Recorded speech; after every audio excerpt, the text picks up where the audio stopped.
All right, no tripod today because I'm on the move. So we have got the packing done for the seaside. Going to be down there for about just under a week. I know that looks like a lot of baggage, but in the past I used to underpack. Underpack, is that even a word? Sounds like underpants. But I used to pack pretty light for trips, and then what would inevitably happen to me is that, without much stuff to do, I just end up boozing, and I'm not drinking at the moment, and I definitely don't want to on this trip either. So I've got stuff in there that's just going to make my trip more fun and more set up, things like picnic blankets, frisbee, soccer ball, etc. So I'm going to be camping right by this little part of the beach in Varna in Bulgaria. So it's literally just over the cliffs that overlook this nice beach.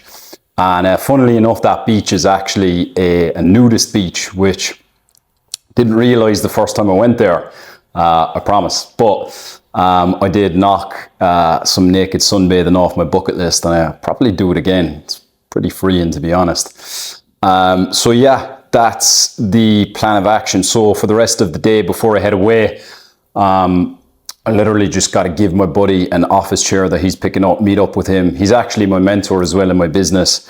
Just going to meet him for lunch with his girlfriend, probably do a bit of mobility stuff, do some client check-ins, and I'll take you on the journey of this camping trip as well. So this is the famous office chair that he's coming to collect. And while I'm at it, I might as well give you a look at my setup right now. So I've spoken about this on my YouTube before, have ADHD. Short attention span, really struggle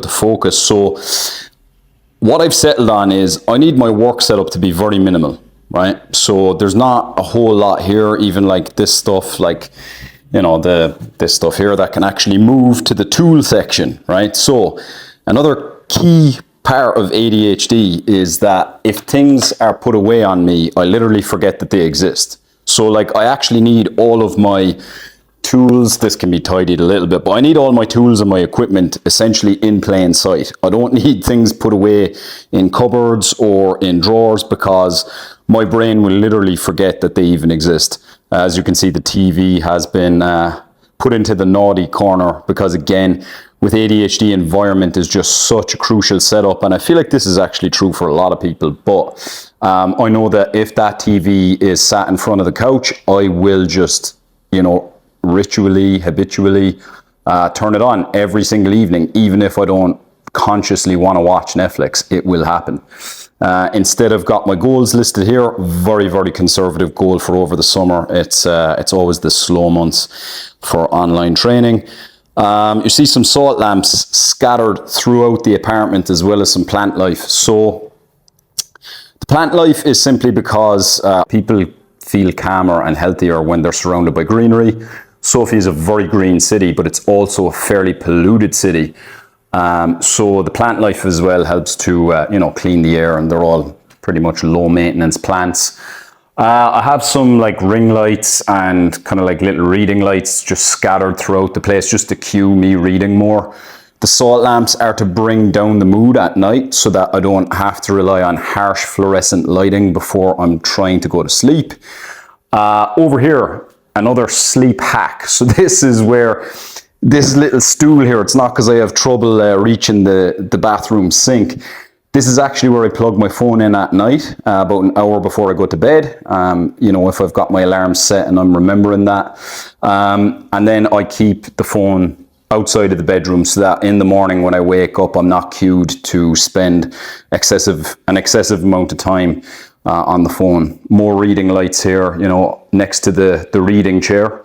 One of my clients calls that a different name for that chair, but I won't even fucking say the word because I don't want to put that degeneracy into my mind. Lovely view here out in the balcony. So I've got some stools positioned on both terraces or both balconies that I have in this apartment, simply because I want to start eating more meals outside. So let's have a look at the one out here. Again, another one on this side. The reason I have one on each side is just because, like, when the sun hits on one side, you want to be on the other terrace, and vice versa as the sun travels around the apartment on And there's me. You know, depending on the time of the day, because you know I'm white as fuck, so it's not going to do if I'm always sitting in the sunlight. But yeah, that's my setup. This is how I'm setting things up to just have like an environment that's very conducive to work and productivity. Like ideally, this apartment would be a little bit brighter. Like that would be the only thing I would change, but like I'm renting this place, I don't own it, you know, so as they say, beggars can't be choosers. I really love this setup, and yeah, this is where the online fitness empire is being built, and maybe there's something you can take away from this. Oh, by the way, why I'm getting rid of this big chair and swapping it for one of these is I want to be able to open my hips more when I work, right? So if I get my legs in under the chair like this, I can keep my hips open. Whereas if I'm in one of these, I'm restricted by these handrails, these side rails. Now, the only issue I have so far with this bucket seat, it's working for the hip opening perspective, but without the thoracic support in the upper back and the neck, I do find that I'm getting pain in the beginning, but I do want to train myself over time to actually not even rely on the backrest. I'm in an experimental phase. I might even ditch this chair at some point for simply just a stool, which is just actually going to cue me to work less at the desk. I found a lot of benefit, to be honest, in just taking my phone out with me and getting off the laptop, because I find my neck is after getting so bad from years of remote working in front of a laptop. So yeah. That's just basically what I'm doing right now. I'm trying to retool my life so that I'm more productive, more creative, and definitely less focused on sitting at a desk, you know, overly consuming. But yeah, for anyone who does struggle with attention span, I would say that if you can keep the main work desk fairly minimal, that can help, combined with all of your tools being somewhat visible. Now, this is a single man's dream in many ways. Oh, and I forgot about the mat. So the mat is there as well, just to cue me to always be doing daily mobility work. And I leave it out there. I don't put it away. So I can transition nicely from desk to mat, picking up whatever tools I need. No TV. And yeah, that's basically my work / home office setup. Quick B-roll stuff, you know. Lovely. Love the life you live the life you love. Live the life you whack.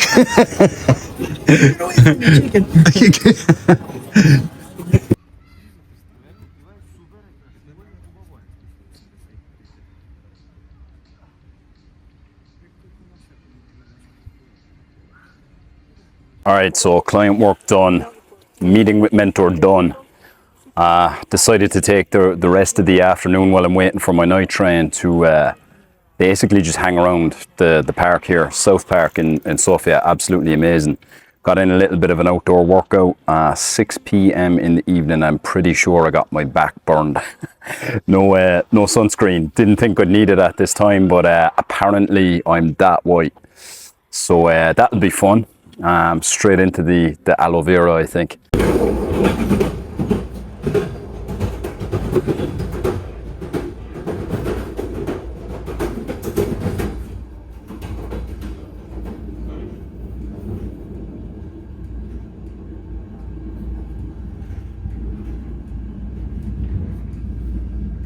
So good.